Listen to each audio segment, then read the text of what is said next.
सच्चाई सच छुपने नहीं देंगे। क्या है ये जो आप आज प्रदर्शन कर रहे हैं, क्या है मामला? ये जो बहुत सारे दिल्ली में ट्रेड यूनियन है, उनका एक प्लेटफॉर्म है, national platform for domestic worker. तो ये जो घरेलू कामगार हैं, ये उनकी मांगों को लेकर हम यहाँ पे प्रोटेस्ट कर रहे हैं, जिसमें हम लोग चाहते हैं कि घरेलू कामगारों को भी एक कामगार का दर्जा दिया जाए। उनके लिए भी सरकार एक कानून बनाए ताकि उनको भी सामाजिक सुरक्षा मिल सके जैसे दूसरे वर्कर को मिलती है। आपके पास कोई डेटा है कि कहाँ कितने वर्कर्स हैं जो घरेलू काम में लगे हैं? जी हाँ, हमारे पास डाटा है और इसमें दिल्ली का भी हमारे पास डाटा है, और इसके अलावा जो हम नेशनल प्लेटफॉर्म है तो बाकी राज्यों का भी हमारे पास डाटा है, जिसमें हम आपको अगर ज़रूरत हो तो डाटा भी दे सकते हैं। आपके आंकड़े के मुताबिक दिल्ली में कितनी महिलाएं या पुरुष हैं जो घरेलू काम में लगे? देखिए, पुरुष तो इसमें ना के बराबर है। आप ये बोल सकते हैं कि 99% महिलाएं हैं जो घरेलू कामगार करती हैं, क्योंकि आप देखिए कि किसी के घर में बर्तन धोने या झाड़ू पोछा करने पुरुष तो नहीं जाते हैं। हाँ, वो ड्राइवर हो सकते हैं, मालिक हो सकते हैं, या कुछ और काम घर का कर सकते हैं। तो ज़्यादातर इसमें महिलाएं कामगार हैं, और लगभग 2 से 2.5 लाख कामगार महिलाएं डोमेस्टिक वर्कर दिल्ली में हैं। क्योंकि आप देखिए कि जितना भी मध्यम वर्ग है या उच्च वर्ग है, हर किसी के घर में एक डोमेस्टिक वर्कर काम करती है। उनके बिना उस घर का काम नहीं चलता। उनके काम किए बिना हम अपने ऑफिस में काम के लिए नहीं जा सकते। क्या क्या उनके लिए आप डिमांड कर रहे हैं? हम लोग डिमांड कर रहे हैं कि उनके लिए मिनिमम वेज हो, उनके काम का सम्मान हो, उनको काम के दौरान हफ्ते में एक छुट्टी मिले। हम इन सब चीज़ों की मांग कर रहे हैं, और जितनी भी सामाजिक सुरक्षाएं हैं जो बाकी वर्कर के लिए मिलती, जैसे आप देखिए कंस्ट्रक्शन वर्कर का एक वेलफेयर बोर्ड है, तो हमारी मांग है कि इनके लिए भी एक वेलफेयर बोर्ड हो, सरकार उसमें सेस इकट्ठा करे।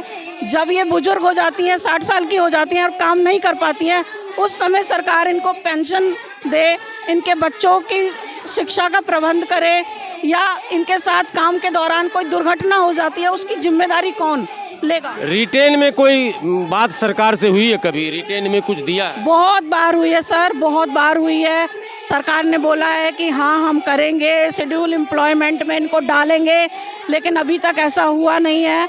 और आज हम फिर से लेबर मिनिस्टर को और प्रधानमंत्री को अपनी ये डिमांड सौंपने वाले। कितने दिनों से आप ये काम कर रहे हैं?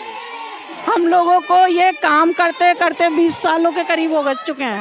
एक जो प्लेटफॉर्म है ये 2012 में बना है, और 2012 से लगातार ये डिमांड चल रही है। एक नॉलेज की बात बताऊं, सबसे ज़्यादा किस राज्य की महिलाएं दिल्ली में घरेलू काम कर रही हैं? देखिए, ऐसे तो दिल्ली आपको पता है कि सभी राज्यों से लोग आते हैं, लेकिन जो सबसे ज़्यादा जो महिलाएं यहाँ पे आके काम करती हैं वो हैं झारखंड, उड़ीसा, बिहार, उत्तर प्रदेश। यहाँ से सबसे ज़्यादा महिलाएं हैं, और मध्य प्रदेश भी, और बंगाल। जो महिलाएं यहाँ पर आकर ज़्यादातर जब उनके पास कोई काम नहीं होता है तो वो घरेलू कामगार का काम करना स्टार्ट कर देती हैं। और उड़ीसा और झारखंड का तो इस तरीके का कि वहाँ पे कम उम्र की लड़कियों को यहाँ पे प्लेसमेंट एजेंसी के द्वारा लाया जाता है, और वो प्लेसमेंट एजेंसी उसको किसी के घर में रखवा देती हैं। तो आप लोग कुछ एक्शन नहीं लेते? उस पर जब हमें इसकी जानकारी होती है तो हम ज़रूर उसके साथ ह्यूमन ट्रैफिकिंग वाला मामला होगा? बिल्कुल, ये ट्रैफिकिंग वाला मामला है। लोग उनको अपने घरों में रखते हैं, और उनको ना बाहर किसी से मिलने देते हैं, ना उनका कोई वेतन फिक्स होता है, ना उनके लिए आराम का कोई टाइम फिक्स होता है। उनको एक तरीके से बिल्कुल बंधुआ मजदूर की 24/7 काम लेते हैं। यस, और जब चाहे तब वो उनसे काम लेते हैं, और उसके साथ साथ उनके साथ यौन शोषण भी होता है। इस तरह एक 10 साल काम करते हुए आपको हुआ है, कोई इस तरह का केस कभी आया क्या सामने ऐसा जो आप बता रहे हैं? जी हाँ, अलग अलग जगह पे इस तरह के केस आते रहते हैं। उनके लिए जगह जगह प्रोटेस्ट हुए हैं, और जिसकी जानकारी मिल जाती है उसके लिए तो आवाज़ उठा ली जाती है, लेकिन बहुत सारे महिलाएं या लड़कियां ऐसी हैं जिनकी जानकारी ही नहीं मिल पाती है, क्योंकि वो बंद घर के अंदर काम कर रही हैं। आपको पता नहीं है तो आप उनके लिए आवाज़ भी नहीं उठा सकते हो, क्योंकि उनसे मिलने नहीं दिया जाता। जब हम संगठन से महिलाओं को जोड़ते हैं, घरेलू कामगारों को, तो जो महिलाएं अलग अलग घरों में जाके काम करती हैं उनसे तो हम मिल पाते हैं और उनको संगठन में जोड़ पाते हैं। लेकिन जो महिलाएं घरेलू कामगार का काम 24 घंटे वाला कर रही हैं, वो किसी के घर में रहती हैं, उनसे हम मिल भी नहीं सकते। तो जो घर के मालिक हैं वो उनसे मिलने भी नहीं देते, तो इसलिए उनकी क्या समस्याएं हैं वो पता भी नहीं चल पाती हैं। तो ये समस्या है। तो हम लोग चाहते हैं कि घरेलू कामगार को सरकार जब एक कामगार का दर्जा देगी तो जितनी भी उनकी सामाजिक सुरक्षाएं हैं, जितने भी उनके जो लाभ हैं जो दूसरे वर्कर को मिलते हैं, उस तरह से डोमेस्टिक वर्कर को भी मिल पाएंगे।